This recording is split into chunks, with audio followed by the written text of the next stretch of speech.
സുസ്ഥിര ത്രിതല പദ്ധതി വിഭാവനം ചെയ്യുന്ന തരത്തിൽ നടപ്പാക്കിയാൽ രാജ്യത്തിന് മാതൃകയാകുന്ന പദ്ധതിയായിരിക്കുമെന്ന് തദ്ദേശ സ്വയംഭരണ എക്സൈസ് വകുപ്പ് മന്ത്രി എം.ബി. രാജേഷ്. അതിനായി ജനങ്ങൾ പദ്ധതിയെ ഏറ്റെടുക്കണം. നാടാകെ ഏറ്റെടുക്കുമ്പോഴാണ് ജനകീയ പദ്ധതിയായി മാറുന്നത്. സുസ്ഥിര ത്രിതല പദ്ധതിയുടെ ഭാഗമായി തൃത്താല നിയോജക മണ്ഡലത്തിൽ നടപ്പാക്കുന്ന 100 കാവുകൾ പച്ചത്തുരുത്തുകൾ എന്ന സമഗ്ര സംയോജിത ഹരിത പദ്ധതിയുടെ ഉദ്ഘാടനം തിരുമിറ്റക്കോട് ചാത്തന്നൂർ കക്കാട്ടുമനയുടെ പരിസരത്ത് വൃക്ഷത്തൈ നട്ട് നിർവഹിച്ച് സംസാരിക്കുകയായിരുന്നു മന്ത്രി. കാവുകളുടെയും പച്ചത്തുരുത്തുകളുടെയും സംരക്ഷണം പ്രധാനമാണ്. കുട്ടികളിലൂടെ വേണം മുതിർന്നവരെ ബോധവൽക്കരിക്കാൻ. ഭൂഗർഭജല വിതാനം സെമി ക്രിറ്റിക്കലായ മണ്ഡലത്തിൽ ദീർഘകാല പ്രവർത്തനത്തിലൂടെ മാത്രമേ ഭൂഗർഭ ജലവിതാനത്തിൽ ഒരു മാറ്റമുണ്ടാക്കാൻ സാധിക്കൂവെന്നും മന്ത്രി പറഞ്ഞു. Thrithala block panchayat president VP. Rajeena അധ്യക്ഷയായി. ഡോക്ടർ ഷാജു ജമാലുദ്ദീൻ പദ്ധതി വിശദീകരിച്ചു.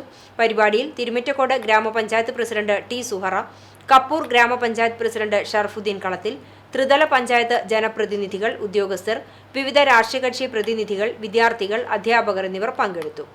അതിന്റെ ഭാഗമായിട്ടാണ് ഈ പദ്ധതി നടപ്പാക്കുന്നത്. അതായത് മണ്ണ്, ജലം, പരിസ്ഥിതി എന്നിവ സംരക്ഷിക്കുക. അതിലൂടെ മാത്രമേ നമുക്ക് ഈ പ്രശ്നത്തിന് സ്ഥായിയായ പരിഹാരം ഉണ്ടാവൂ. അതാണ് സുസ്ഥിര തൃത്താല എന്ന് പറഞ്ഞാൽ. പെട്ടെന്ന് എന്തെങ്കിലും ചെയ്തുകൊണ്ടായില്ല. നിലനിൽക്കുന്ന, സ്ഥായിയായി നിലനിൽക്കുന്ന ഒരു വികസന മാതൃക, അത് മണ്ണ്, ജലം, പരിസ്ഥിതി എന്നിവ സംരക്ഷിക്കുന്നതിന്റെ ഇതിൽ ഊന്നിക്കൊണ്ടുള്ളത്.